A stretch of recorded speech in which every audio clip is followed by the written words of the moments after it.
നമുക്കൊരു കോൾ ഉണ്ട്. Hello, life ബീറ്റ്സിലേക്ക് സ്വാഗതം. ആരാണ് സംസാരിക്കുന്നത്? ഇത് കോട്ടയത്ത് നിന്ന് ഉണ്ണികൃഷ്ണനാണ്. ഡോക്ടർ ചോദിച്ചോളൂ. ഹലോ ഉണ്ണികൃഷ്ണൻ ചോദിച്ചോളൂ. ഹലോ, പറഞ്ഞോ ഡോക്ടർ. ഞാൻ വിവാഹം കഴിഞ്ഞ് 5 വർഷം കഴിഞ്ഞിട്ടാണ് ഇപ്പം ഭാര്യ ഗർഭിണിയായിരിക്കുന്നത്. അതെ.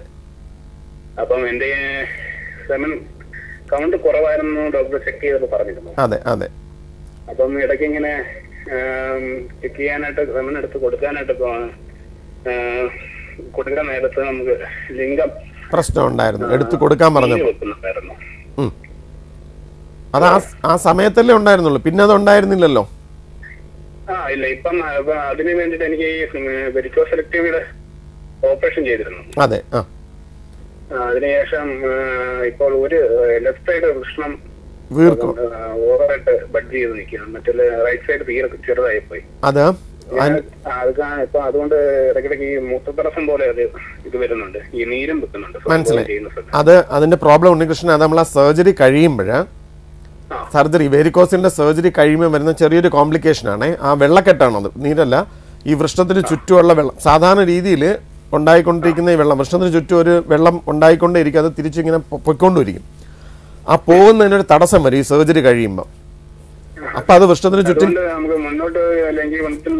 ഒരു കുഴപ്പമില്ല, ഒരു പ്രശ്നം ഉണ്ടാക്കത്തില്ല. അത് ആ വെള്ളക്കെട്ടാണ്, വൃഷ്ണത്തിന്റെ ചുറ്റും വെള്ളം കെട്ടി. ഹൈഡ്രോസീൽ എന്ന് പറയുന്ന അസുഖമാണ് ഈ പറയുന്നത്.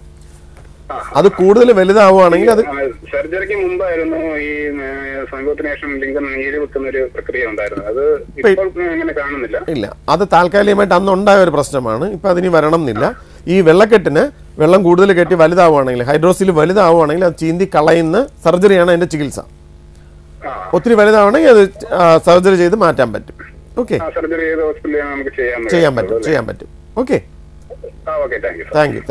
Thank you for calling. കുട്ടികളെ പറ്റിയാണ്. അതെ, ഇപ്പൊ ലൈംഗികമായിട്ടുള്ള പ്രശ്നം നമ്മൾ ഏറ്റവും വലിയ പ്രോബ്ലം ഇപ്പൊ തന്നെ നമ്മൾ ഇത് ഈ സ്ക്രീനിൽ ഇപ്പൊ എഴുതി കാണിക്കുകയാണ്. പുരുഷ ലൈംഗിക പ്രശ്നങ്ങൾ എന്ന് പറയുന്നതിന് മിക്കവാറും പേര് ചാനൽ മാറ്റി കുട്ടികളെ അടുത്തിരിക്കുകയാണെങ്കിൽ. കാരണം എന്ന് പറഞ്ഞാൽ അത് അവർ കേൾക്കാൻ പാടില്ലാത്ത, അല്ലെങ്കിൽ അവർ അറിയാൻ പാടില്ലാത്തൊരു സംഭവമാണ് ഇതെന്നുള്ളൊരു ധാരണ. അത് തെറ്റാണെന്നാണ് ഞാൻ പറഞ്ഞത്. കാരണം നമ്മൾ പറയാതെ തന്നെ ഇവർക്ക് അല്ലാതെ വിവരങ്ങൾ, തെറ്റായ ധാരണകളായിരിക്കും കൂടുതൽ കിട്ടുന്നത്. തെറ്റിദ്ധരിപ്പിക്കപ്പെടുന്ന സംഭവങ്ങളായിരിക്കും കിട്ടുന്നത് പലയിടത്തുനിന്ന്. അതുകൊണ്ട് ശരിയായ ഒരു ലൈംഗിക അവബോധം പിള്ളേരിൽ ഉണ്ടാക്കണം എന്ന് ഞാൻ പറയുന്നത്. അപ്പോൾ ഇങ്ങനെയുള്ള ഇഷ്യൂസ് ഇപ്പം നമ്മളിപ്പോൾ ഈ പറയുന്ന സംസാരിക്കുന്ന ഇഷ്യൂ, ഇത് കുട്ടികൾ കേട്ട് കഴിഞ്ഞാൽ അവർക്ക് മനസ്സിലാവുന്ന രീതിയിൽ, ഒരേ ഏജ് കഴിഞ്ഞാൽ അവർക്ക് ഇതൊക്കെ മനസ്സിലാവും.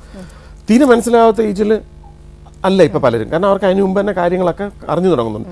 ഞാൻ പറഞ്ഞു വന്ന രസകരമായ സംഭവം, ഈ പറഞ്ഞ പോലെ നമ്മൾ ആ ഏജിൽ പോലും, ഞാൻ 8th 9th പഠിക്കുന്ന 13 years ഒക്കെ ആയിരിക്കും, അന്ന് ആ ടീച്ചർക്ക് നമുക്ക് ആ ഒരു ഈ ലൈംഗിക അവയവങ്ങൾ, ജനനേന്ദ്രിയങ്ങളും ഗർഭധാരണം എന്ന് പറഞ്ഞൊരു ചാപ്റ്റർ എടുക്കാൻ തന്നെ മടിയാണ്. അപ്പോൾ ആ ചാപ്റ്റർ ഒരു കാരണവശാലും ടീച്ചർ പഠിപ്പിക്കില്ല. അപ്പം നമ്മളിങ്ങനെ നോക്കിയിരിക്കും, നമ്മൾ അതിനുവേണ്ടി വെയിറ്റ് ചെയ്യുകയാണ് ഈ ടീച്ചർ ഈ ക്ലാസ് എടുക്കുന്നത്. കാരണം അന്ന് ആ ടീച്ചർ കുറച്ച് എങ്ങും കൂടെ ആയിരുന്നു. അപ്പം നമ്മൾ ഈ ടീച്ചർ ഈ ക്ലാസ് എടുക്കുന്ന വേണ്ടി കാത്തിരിക്കുകയാണ് നമ്മൾ. ടീച്ചർ ഒരു കാരണവശാലും ഈ ക്ലാസ് എടുക്കില്ല. അപ്പോൾ അവസാന നിമിഷങ്ങളിൽ പരീക്ഷയോട് അടുപ്പിച്ച് ഒരു ദിവസം ഓടി വന്ന് ടീച്ചർ പെട്ടെന്ന് നമ്മൾ മറ്റേ ഈ പത്രമൊക്കെ വായിക്കുന്ന ഒരു ഒറ്റ വായന കഴിഞ്ഞ് ടീച്ചർ ഒറ്റ പോക്ക്. കാരണം അവർക്ക് പോലും അതൊരു മടി, അല്ലെങ്കിൽ ഈ ലൈംഗിക കാര്യങ്ങൾ ചർച്ച ചെയ്യണം എന്തൊരു വലിയൊരു അപരാധം ആണെന്നുള്ളൊരു തോന്നൽ, ഒരു ഫീല് കിടപ്പുണ്ട്. അത് നമുക്കുണ്ട്.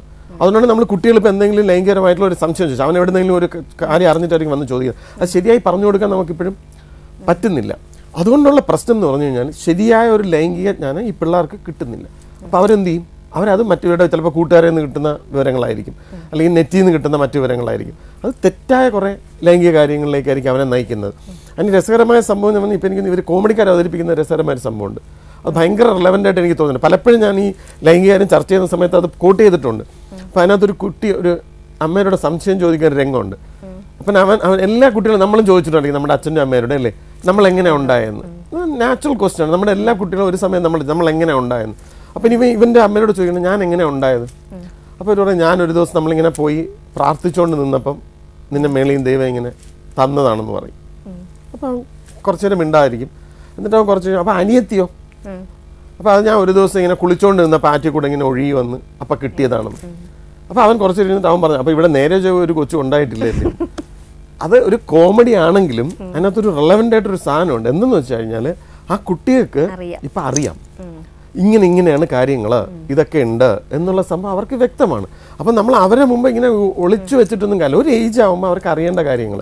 ഇപ്പം പുരുഷലിംഗം എന്തുകൊണ്ടാണ്, എന്തൊക്കെയാണ് പുരുഷ ലൈംഗിക അവയവങ്ങൾ, ഒരു സ്ത്രീക്ക് ഈ ലൈംഗിക അവയവങ്ങൾ എന്താണ്, ഇതിന്റെ പ്രവർത്തനം എന്താണ്, ഒരു കുഞ്ഞ് എങ്ങനെ ഉണ്ടാകുന്നത്, ഒരു ഗർഭധാരണം എങ്ങനെ നടക്കും, എങ്ങനെ പ്രസവിക്കുന്നത്, ഇതൊക്കെ ഒരു പരിധി വരെ അവർ അറിഞ്ഞിരിക്കേണ്ട കാര്യങ്ങളാണ്.